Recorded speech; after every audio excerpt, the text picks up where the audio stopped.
Hello students. आज हम करेंगे अपना नेक्स्ट चैप्टर। ये 6 सेमेस्टर बीए की फाइनल ईयर की क्लास है। तो जो हमारा नेक्स्ट चैप्टर है वो है केंद्रीय प्रवृत्ति के माप, मेजर्स ऑफ सेंट्रल टेंडेंसी, जिसमें हमारे मीन, मीडियन और मोड आते हैं। इससे पहले हमने जितना भी सेक्शन किया है, 3 यूनिट हमने कंप्लीट की हैं, तो उन तीनों में थ्योरेटिकल पार्ट था। और अब जो हमारी यूनिट स्टार्ट हो रही है, जो चैप्टर स्टार्ट हो रहा है, उसमें थ्योरेटिकल ना होकर आपका स्टैटिस्टिक्स है। तो यहाँ पर आपको प्रैक्टिस करने की ज़रूरत पड़ेगी। जैसे मैथ के क्वेश्चंस आप निकालते हो, सम सॉल्व करते हो। तो सबसे पहले हम देखेंगे कि केंद्रीय प्रवृत्ति होती क्या है। तो स्टैटिस्टिक्स हैं ये हमारे। इसका महत्व क्यों है? जो स्टैटिस्टिक्स है उसमें हम लोग आंकड़ों को संग्रहण करते हैं, उनको प्रदर्शित करते हैं, उनका वर्गीकरण करते हैं और उनके गुणों का आकलन करते हैं। तो ये सारी जब चीज़ें हम कर लेते हैं तो हम किसी नतीजे पर पहुंचते हैं। हमारे पास फिगर्स दिए होते हैं, उनकी सहायता से हम उन आंकड़ों को व्यवस्थित करते हैं, एक क्रम में लगाते हैं और उनको फिर हम सूचनाओं में परिवर्तित कर देते हैं। तो जब भी हम सांख्यिकी शुरू करते हैं तो हम 2 स्टेप्स कवर करते हैं यहाँ पर। सबसे पहला है जो आंकड़े हैं हमारे पास, उनको संग्रह करना, उनको इकट्ठे करना, और फिर उन एकत्रित आंकड़ों को हमें वर्गीकृत करना है और सारणीकृत करना है। तो ये 2 स्टेप होने के बाद फिर हम इसमें से जो एक हमारा एवरेज होता है, जो माध्य होता है या माध्यिका होती है या बहुलक होती है, ये हमारे तीनों जो हैं केंद्रीय प्रवृत्ति के माप हैं। तो उनके द्वारा हम किसी भी नतीजे पर पहुंचते हैं, हम सूचनाओं को निकालते हैं। तो इसके बाद क्या होता है, जब हम सारणीकृत कर लेते हैं, वर्गीकृत कर लेते हैं इन आंकड़ों को, जो एकल संख्याएं होती हैं उनको तो पहचानना आसान होता है, लेकिन जो हमारी एकल नहीं होती उनमें थोड़ी सी यहाँ पे कॉम्प्लिकेशन आ जाते हैं। तो यहाँ पे हम क्या करते हैं, जो आंकड़े होते हैं उनको सूचनाओं में बदलते हैं और यही सूचनाएं बाद में नीतियाँ बनाने में और नियोजन के काम में हमारे आती हैं। जो आंकड़े हैं हमारे, उनको हम रेखा चित्रों, चित्रलेखों के द्वारा भी प्रस्तुत कर सकते हैं। ठीक है। तो इस प्रकार के जो आंकड़े होते हैं हमारे, उसमें जो प्रस्तुतिकरण है उसमें आंकड़ों की व्याख्या हो जाती है हमारी, उनकी भविष्यवाणी हो जाती है, अनुमान और अंत में पूर्वानुमान, फोरकास्टिंग, हम सारी चीज़ें कर पाते हैं। लेकिन ये काम भी हर एक के बस का नहीं होता। जो एक सांख्यिकी विद होता है उसका सबसे पहला कार्य क्या होता है, इनका आंकड़ों का संचयन करना, वर्गीकरण करना, फिर इनको सारणीकृत करना, फिर लेखा चित्रीय प्रस्तुति उसको प्रेजेंट करना। इसके बाद जो है हमारा लास्ट वाला स्टेप आता है कि भी फिर हमें प्रारंभिक गणितीय ज्ञान की भी आवश्यकता होती है। तो जिस इंसान में ये सारी जो क्वालिटीज़ हैं, संचयन करना, वर्गीकरण करना, सारणीकृत करना और उसको गणित का कुछ प्रारंभिक ज्ञान है, इन सारी चीज़ों में वो निपुण है, वही इंसान ये काम कर पाता है। फिर बाद में आगणन, अनुमान और पूर्वानुमान, इसके लिए हम लोग जाते हैं। ठीक है। उसके लिए हमें कुछ सिद्धांतों की सहायता लेनी पड़ती है और वो काम करने के बाद फिर हमारे पास एक सूचना आ जाती है जो बाद में हमारे नीतियाँ बनाने के काम आती है। तो जब हम आंकड़ों को प्रस्तुतिकरण करते हैं तो 3 श्रेणियाँ होती हैं हमारे पास। सबसे पहली है व्यक्तिगत श्रेणी, इसको व्यक्तिगत श्रृंखला भी कहते हैं, जिसमें जो आंकड़े हैं हमारे वो अलग अलग होते हैं। अगर आप यहाँ पे देखोगे, हमने एक कॉलम महीने का बना दिया, एक कॉलम वर्षा सेंटीमीटर में जो हम शो करते हैं उसका बना दिया, जनवरी, फरवरी, मार्च, अप्रैल, ये ऐसे हमने महीने लिख दिए और कितने सेंटीमीटर वर्षा हुई ये हमने यहाँ पर लिख दिया। तो ये हमारी व्यक्तिगत श्रृंखला है जिसमें चीज़ों को पहचानना बहुत आसान हो गया हमारे लिए। फिर दूसरी है हमारी खंडित श्रृंखला। ठीक है। इसमें आंकड़े होते तो दो ही हिस्सों में हैं, लेकिन एक भाग में किसी वस्तु की मात्रा दी होती है और दूसरे हिस्से में बारंबारता दी होती है। बारंबारता की भी वो चीज़ कितनी बार रिपीट हुई है। जैसे ये अंक है हमारे 10, 20, 30, 40, 50, 60, ठीक है। तो इसकी बारंबारता जैसे 10 की 4 हो गई, 20 की 5 हो गई, 30 की 7 हो गई, 40 की 9 हो गई। तो ये हमारी बारंबारता है। 40 नंबर जो है किसी विद्यार्थी के 9 बार आए हैं, 30 नंबर है किसी विद्यार्थी के 7 बार आए हैं, इस तरीके से। फिर है अखंडित श्रृंखला। ऊपर थी हमारी खंडित श्रृंखला, अब है अखंडित श्रृंखला। ये भी दो हिस्सों में बटी होती है। अब यहाँ पर ऊपर क्या था हमारा 10, 20, 30, 40। यहाँ पे क्या है, हमने जो आंकड़े हैं हमारे वो एक क्या है वर्गीकृत कर दिए हैं। जैसे रेंज में ला दिए हमने 0 से 10, 10 से 20, 20 से 30, 30 से 40, 40 से 50 और फिर 50 से 60, और ये नीचे उसकी जो बारंबारता है वो हो गई। अब जब हम स्टैटिस्टिक्स टेक्निक यहाँ पर अपनाते हैं तो इसमें केंद्रीय प्रवृत्ति के मापों में हमारे कई सारे प्रकार हैं, जिसमें माध्य, माध्यिका, बहुलक या स्थानिक मूल्य। स्थानिक मूल्य में हमारा क्वार्टाइल, डेसाइल और परसेंटाइल है।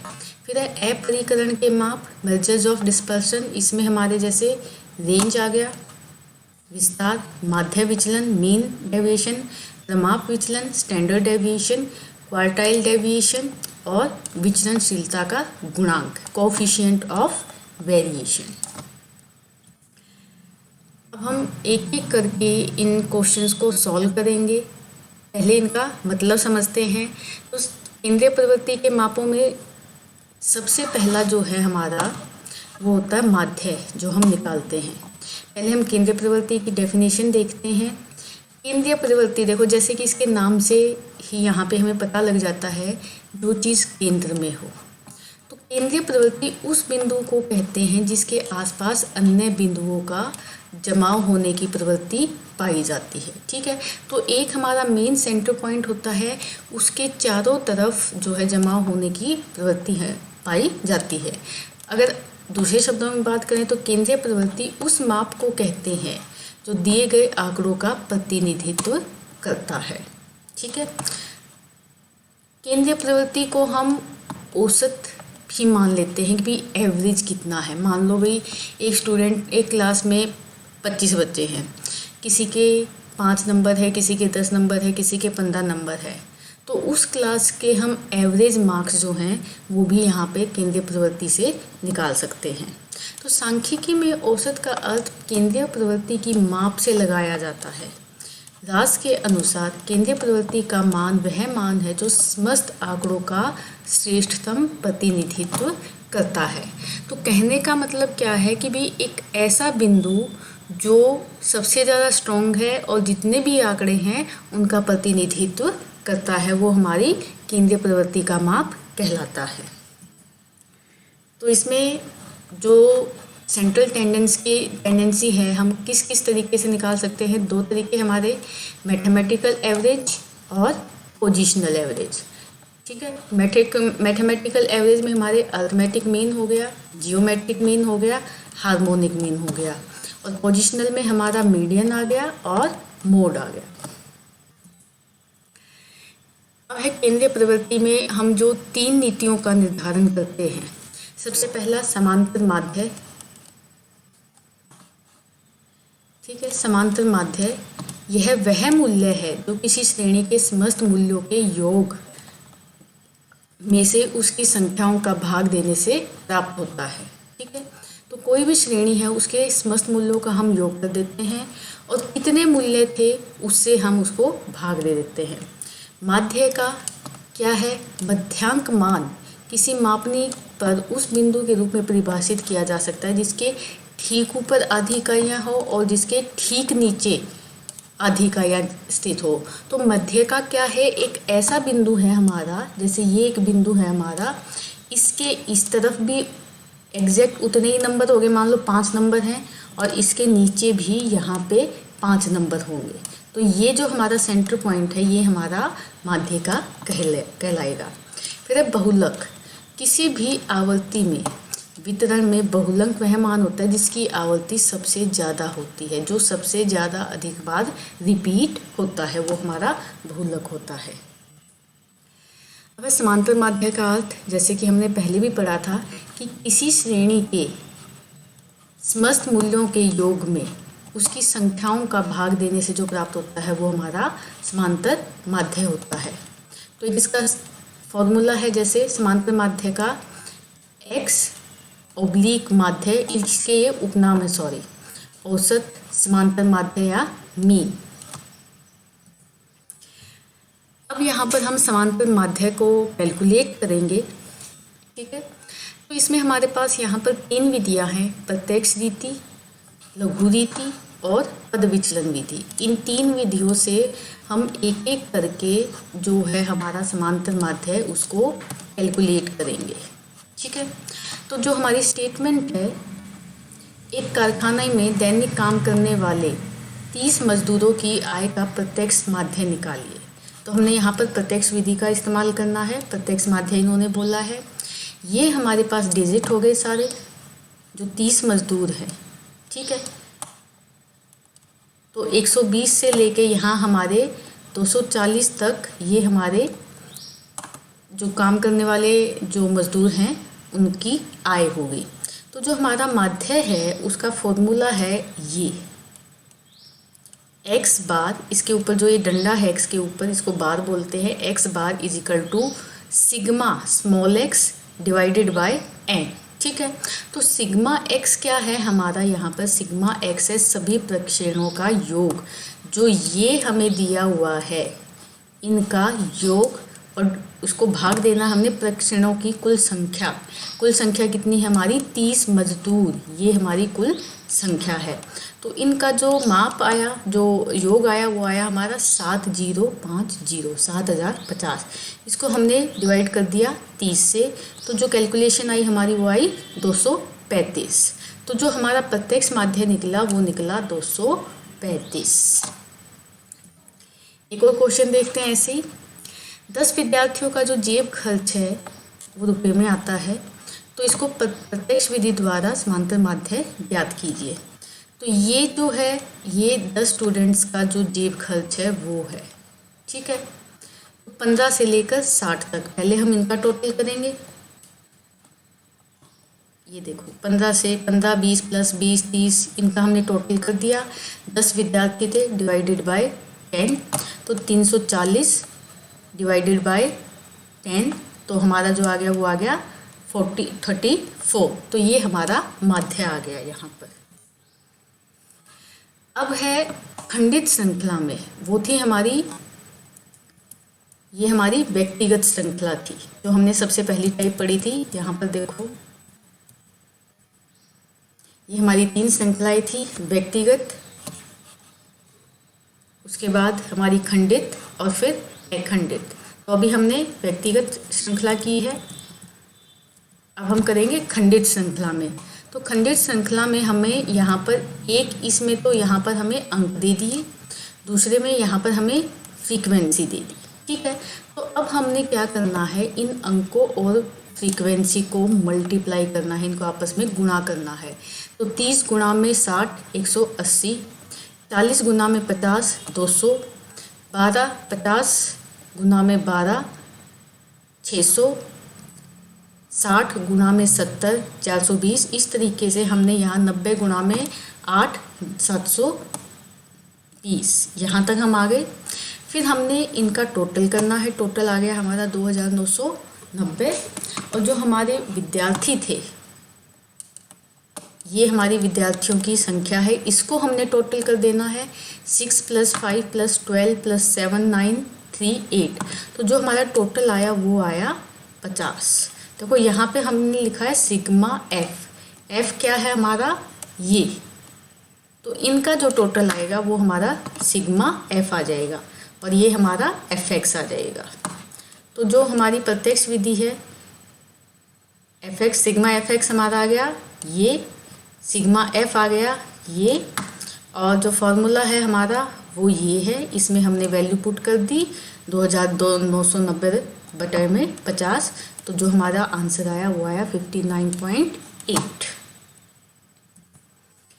फिर यही खंडित श्रृंखला में समांतर माध्य हमारे पास 19 मजदूरों की मजदूरी है, तो ये हमारे 10, 20, 30, 40, 50, ठीक है, जो हमारी मजदूरी है। फिर ये हमारी फ्रीक्वेंसी आ गई, ठीक है, जो मजदूरों की संख्या है। इसको फिर हम इन दोनों को हमने मल्टीप्लाई कर दिया, 10, 4 गुना में 10 40, 20 गुना में 5 100, 3 गुना में 30 90, 2 गुना में 40 80, 5 गुना में 50 250। ये हमारा टोटल आ गया। इसको हमने यहाँ पर रख दिया, ठीक है, 560 गुना में 19, 29.47 हमारा आंसर आ गया। फिर से अब ये आ गए हमारे लघु रीति से। देखो पहले हमारी चल रही थी प्रत्यक्ष रीति, इससे पहले वाली इसमें खंडित श्रृंखला में लघु रीति थी, सॉरी प्रत्यक्ष रीति चल रही थी हमारी। अब हमारी आ गई लघु रीति। अब लघु रीति में हमने क्या करना है, क्वेश्चन वही है। देखो 10 विद्यार्थियों का जेब खर्च लघु रीति द्वारा समांतर माध्य हमें यहाँ पर निकालना है, ठीक है। तो हमारे पास 10 विद्यार्थियों की ये संख्या है, उनका जेब खर्च है। तो लघु रीति में हमने क्या करना है, यहाँ पर देखो हमें निकालना तो है माध्य, लेकिन माध्य निकालने के लिए हमें एक यहाँ पर माध्य को मानना भी पड़ेगा। तो जैसे हमने 40 है, जो 40 है, उसको एक हमारा कल्पित माध्य मान लिया। या आप 25 भी मान सकते हो, 22 भी मान सकते हो, 56 भी मान सकते हो, कोई ज़रूरी नहीं है कि भी 40 ही मानना है। आप इसमें से किसी और को भी मानोगे तो भी आपका जो आंसर है वो सेम आएगा। तो 40 मानने के बाद हमने क्या करना है, इससे ऊपर के जितने डिजिट हैं और इससे नीचे के जितने डिजिट हैं उसमें से 40 को घटाना है। तो 15 - 40, 20 - 40,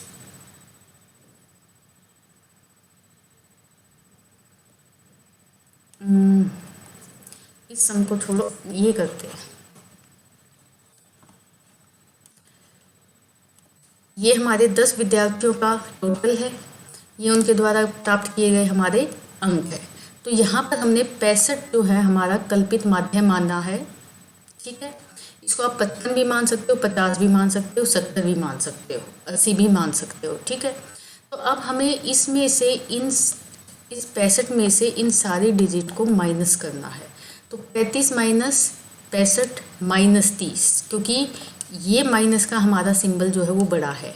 40 - 65 25, 45 - 65 20।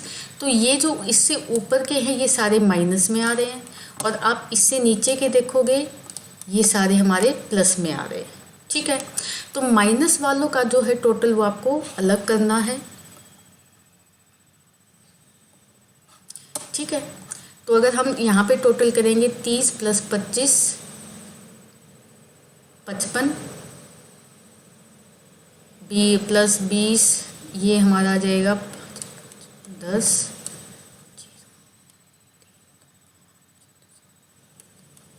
ये आ गया हमारा यहाँ पर कैलकुलेशन हमारी 100, ठीक है। और अगर हम प्लस वालों को देखेंगे तो हमारी कैलकुलेशन आई 75, ठीक है। तो अब जो हमने निकालना है, जो हमारा डी आएगा यहाँ पर सिग्मा डी माइनस के 100, ये हमारे माइनस के हैं और ये हमारे प्लस के हैं, ठीक है। तो माइनस के 100 + 75, तो जो आंसर आया है हमारा यहाँ पर वो आया -25, ठीक है। विद्यार्थियों की जो यहाँ पे हमारी संख्या थी वो थी 10। तो अब हम इसको फॉर्मूले में रखेंगे। जो लघु रीति का फॉर्मूला है वो है ये, ठीक है, A + सिग्मा D / n। तो जो A है यहाँ पर हमारा वो है कल्पित माध्य, जो ये माध्य हमने यहाँ पर माना था। तो A हमारा हो गया 65 प्लस सिग्मा D हमारा जो ये हमने निकाला था -25 डिवाइडेड बाय 10। तो ये माइनस का है तो ये माइनस का हो जाएगा। तो 65 प्लस इसको 10 को हम 25 से डिवाइड करेंगे तो 2.5 आया। तो 65 माइनस 2.5 62.5 जो है हमारा आंसर आ गया। एक और देखते हैं हम ऐसे ही। ये हमारे मज़दूरों की संख्या, देखो सम हमारे वही हैं लेकिन सिर्फ उनका जो तरीका है, जो विधि है वो हमारी यहाँ पर बदल गई है। तो यहाँ पर हम देखेंगे 10, 20, 30, 40, 50 ये हमारे मज़दूरों का की आय थी। तो यहाँ पे हमने एक कल्पित माध्य ले लिया 30,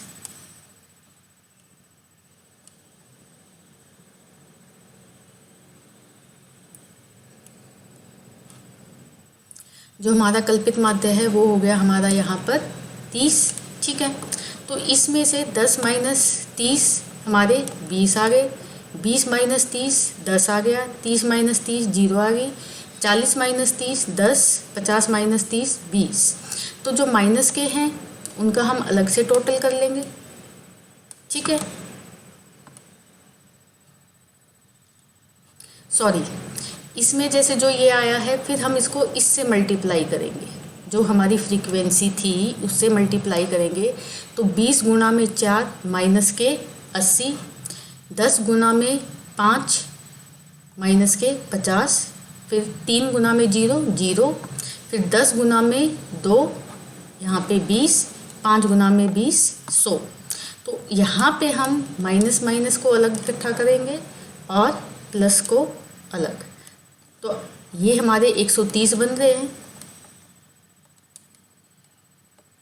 और ये हमारे 120, ठीक है।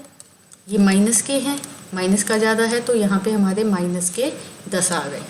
अब हम इसको फॉर्मूले में फिट कर देंगे, a plus sigma F D divided by sigma F. A था हमारा 30 माइनस 10/19, तो 30 माइनस 10/19 आ गया।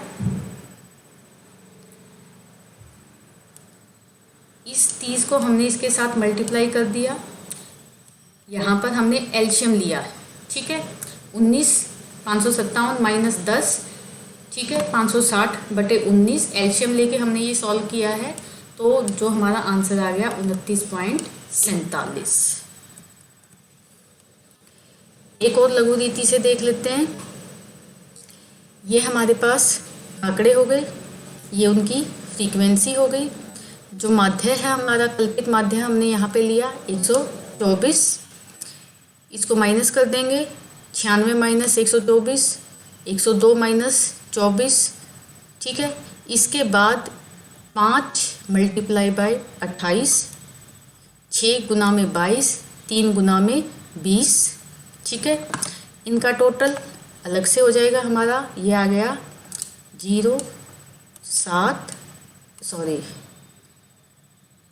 13 और 3, ठीक है। ये हमारा इधर ये माइनस के हैं 8 14 6, ये हमारे प्लस के हैं, यहाँ पर प्लस के ज़्यादा बड़े हैं, इनको माइनस किया तो हमारा आ गया 316, ठीक है। इसको हमने यहाँ पे किया, हमारा कल्पित माध्य लिया 124, 316, जो हमारी टोटल था स्टूडेंट्स का वो था 42 डिवाइडेड बाय 42, और ये हमारा आंसर आ गया। ये हमारा खंडित श्रृंखला में समांतर माध्य है। आज के लिए इतना ही, बाकी का नेक्स्ट क्लास में।